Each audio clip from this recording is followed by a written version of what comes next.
I think it's interesting when you look back at what can happen in a year and just how used to something you can get. So with the channel turning a year old this week, all I can say is thanks for coming along. I appreciate all the love and I look forward to carrying on building this lovely little community we started here. But one thing I've always wanted to get off my chest is looking back to that first video I uploaded, where I talked about Harry's House by Harry Styles for approximately 45 seconds. And I've always wanted to revisit the album to do Harry Styles some more justice. Genuinely, that video is terrible. And I call a few of the tracks on Harry's House boring. But let me tell you, if you want a quick fire way to make sure you fall asleep in 45 seconds and experience true boredom, then I'd suggest that video. But alas, what better time to now make amends and put something right than the present, signalling 1 year of absolutely horrendous takes on some of the finest music the indie scene has to offer, alongside offending every humbug fan in sight. So now that we're finally under the rebranded scope of TILP or TILP or the Indie List Project or simply being named a terrible music review channel, I thought let's take a look back and examine if Harry Styles is really worth the hype he's gotten, especially in his most recent tour following the booming success of Harry's House. So to start with the initial question, is Harry Styles overrated? Well, sorry to disappoint if you don't agree, but I don't think Harry Styles is overrated at all. Nor is he underrated. I think he's pretty much bang on where he should be in terms of the success he's had with both his albums and his live shows. But why so? Taking a look at its most recent release of Harry's House, it's undeniable that a lot of these songs took the scene by absolute storm, especially As It Was, or as I like to call it, Harry Styles performing The Baby of The Look by Metronomy and Take On Me by a-ha. And after my first few listens, I wasn't too sure what to make of the album. But long term, a fair few of the songs have stood out and continued to capture my interest, with As It Was, Late Night Talking, Daylight, Daydreaming, Satellite and Love of My Life all being songs I regularly revisit, and I couldn't recommend them enough. However, Music for a Sushi Restaurant died a death of pure annoyance, and I can't bear to hear that song another time from how much I listened to it. And I still stand by the fact that Boyfriends is one of the worst songs I've ever heard, and I listened to dubstep in 2011. But the takeaway from Harry's House as Harry himself embarked on a worldwide tour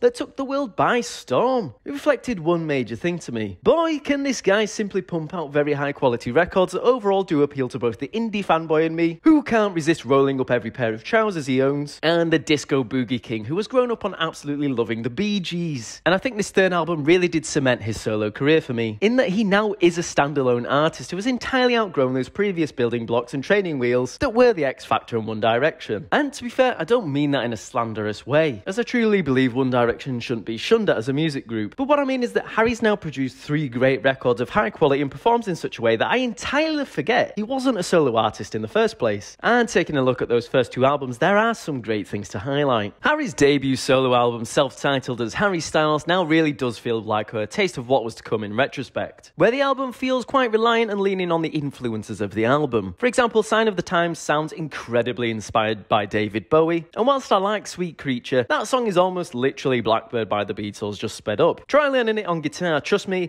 it's borderline hilarious. But I still enjoy this album, and I think a solo album of an artist who just left a boy band feeling like it has the training wheels on a little bit isn't too much of an issue. So whilst it's not a perfect album nor one that blew me away, I did enjoy it upon its release and do sometimes revisit it. And overall, I think it stands up pretty well as a starting point of Harry's solo career. I think at the time there were some issues with performing it live, with taking on the vocals, and I do remember Harry struggling a bit at times, but I think he's dealt with this perfectly and now seems incredibly comfortable and quite impressive with his vocal performances. Now for me, Fine Line was an insanely impressive jump from his debut, and I'd argue I kind of enjoy it a bit more than Harry's House in a lot of aspects. Fine Line feels more grandiose and performative than Harry's House does, and I wonder if that was something to do with Harry really finding his feet as a solo vocal performer, and he'd gained that initial experience and confidence he needed to really go for it. I mean, honestly, Golden, Watermelon Sugar, Adore You, Lights Up, Falling, To Be So Lonely and Sunflower, and Fine Line are all great pieces of pop music that really stand out. And I think my favourite song on the album has to be She, where the guitar solo at the end is borderline getting me into a category of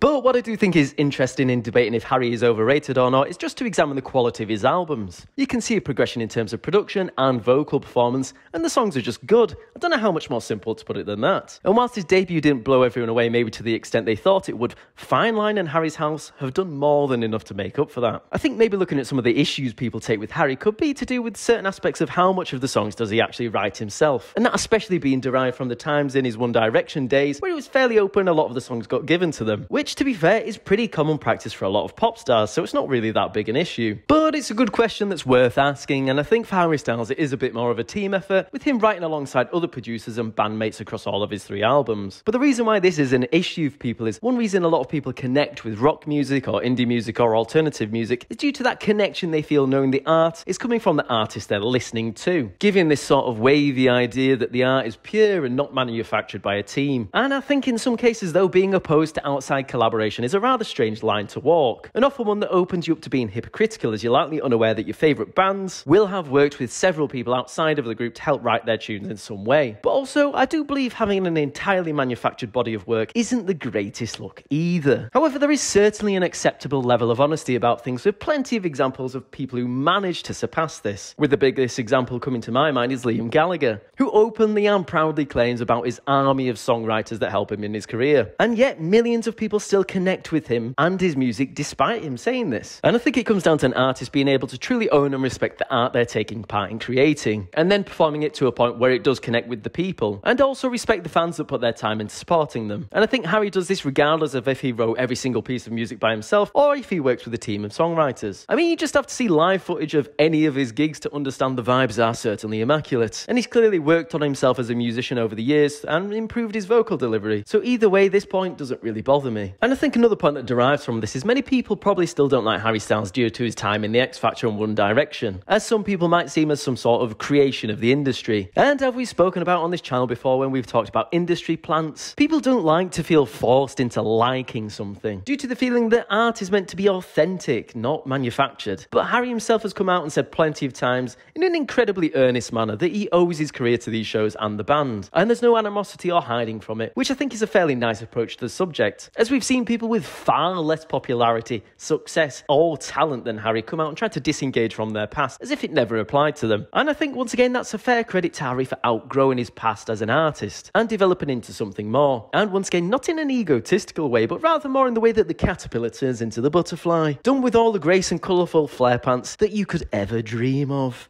So overall, I don't think Harry Styles is overrated one bit. I think you sure could make an attempt to criticise certain things as I mentioned, but overall the quality of his releases and clear dedication to becoming an improved musician and performer always shine through. Good for you, Harry.